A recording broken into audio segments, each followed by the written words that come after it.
Hi guys, Duke DeLate here for another episode of Pickup Daily, and I'm answering a question from Seta today. It says, how should I walk with her? Should I walk in front of her or behind her when moving through narrow spaces?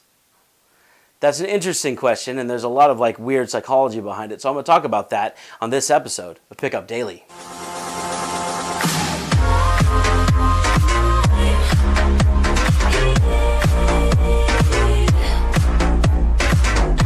So should I go in front of her or behind her through narrow spaces?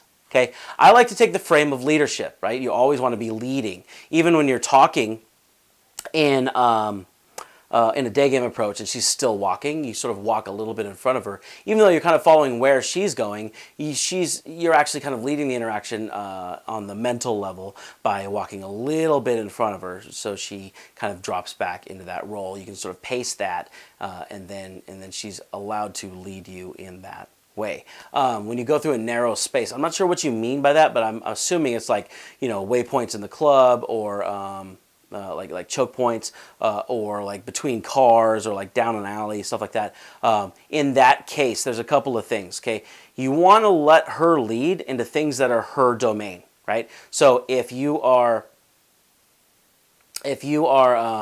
joining her at her business lunch, or going to her hair salon or something, right? You're gonna grab on her hips, right? And then kind of just direct her into moving in front of you, and then you'll follow her in, right? You're still sort of leading the movement, right? And then you go in here. Like if you're going split off to go to the bathroom or whatever, you're walking, you're like, okay, there you are, and then you push her over there, then you go over here, right? That's a way to lead and still let her go in front of you. If you're talking about cars or alleyways or choke points in the club, it's best to go in front, because if there's any danger, you can address the danger while keeping her safe and give that kind of psych to her, give her that impression. Generally, the place where there's the most danger, you want to put yourself. It's the same reason we put a girl on the inside as we're walking on a sidewalk against the street, because whatever flies off the street, you have a chance of it hitting you before it hits her, right? But if you're going, a lot of times I'll do this thing where we're walking along the street, right? But then the corner's coming up and there's danger, right? You don't know if somebody's going to come around the corner or whatever.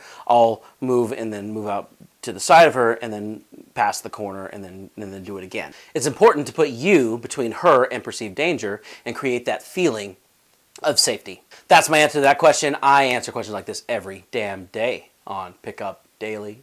So join me tomorrow. And until then, stay awesome.